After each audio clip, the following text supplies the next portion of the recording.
We finally got a septic system put in. Actually, Crockett put it in for us. No. But y'all better appreciate this toilet because it was expensive. This is our bathroom inside Derek's shop in the barn, and he wanted a copper penny floor, so we put all these pennies down and it took forever. And then he poured epoxy over it.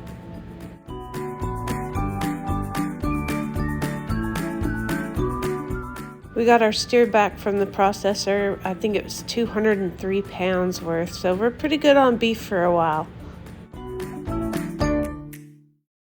This is Neville, coming to you from Florida to Texas.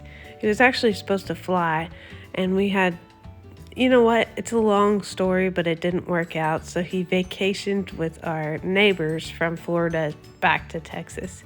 His lines in the Idaho Pasture Pig world are kind of rare, and we are the first ones in Texas with a Wendell boar. But his name is Neville.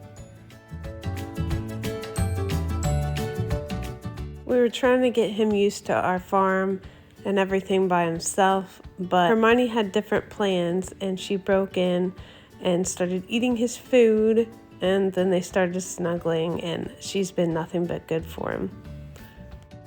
It wasn't too long later, and we got Jenny. This is our new gilt. She is from Jewel Sam Lines.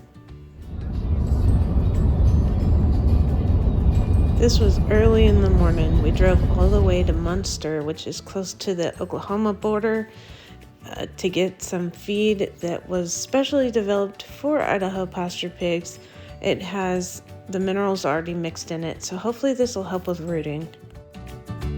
I bought this little play tent thing for the chicks because they outgrew the trough we had them in, and it's still cold outside. This is actually before the big freeze that Texas had.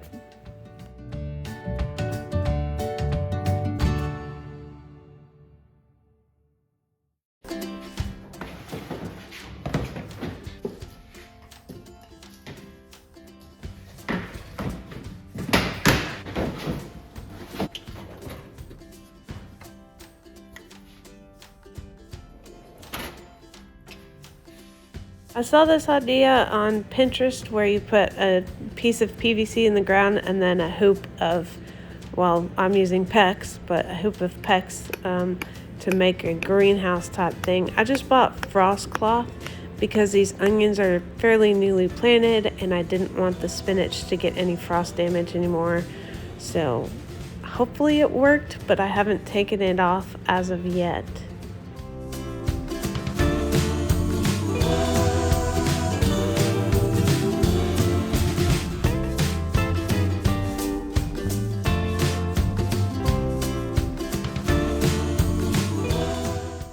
Back behind the barn is our compost pile that we don't turn. That's the sheep poop that I cleaned out in the last video, and most of it is quail poop that I clean on a normal basis. I do have to be careful about where I put this for right now. I want to get a compost spinner type thing, but since we have Bermuda grass and this compost heap is warm underneath, the Bermuda is growing through. If I were to add this or just cow patties into my raised beds, Bermuda would pop up everywhere. I've done it before and I regretted it. Also, it has quite a few grubs in it. I thought about letting the chickens out to go through it, but there's no stopping them from where they want to go. Anyway, I put some in here and used a weasel tool to kind of spread it out and hopefully poke up the grubs. Then I put some thin weed cloth, so hopefully that Bermuda won't grow. And there's the frost cloth right before it got really cold here in Texas. The weather app on my Apple phone says it was snowing. It was absolutely not snowing. We got rain the entire time. The rain did freeze on tree branches and wires and stuff like that. The stock tanks never froze. The grass didn't even freeze that much. And our roads were completely clear. All the animals were fine, including Violet, who was only a week old.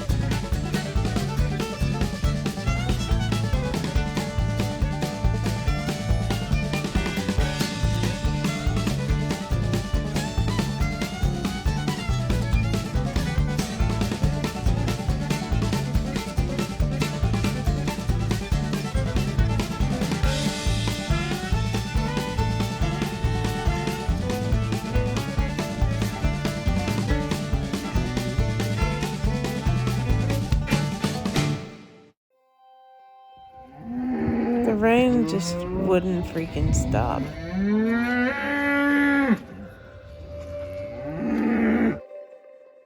The good thing about our land is we get everybody's water. The bad thing about our land is we get everybody's water.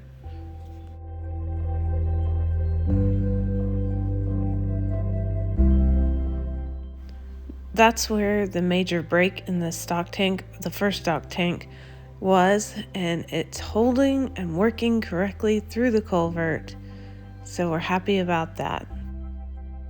This is the end of the garden we were going to put the greenhouse on, but the water has risen so far up that we've decided to move it up there. When that project comes. I don't know when. Oh, and here's where my frost cloth efforts got me with the spinach. Apparently it was a perfect place for a mouse or something to live in and eat all the spinach.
Chloe, you need to see your son. You need to get on a plane and come see your son and his friends.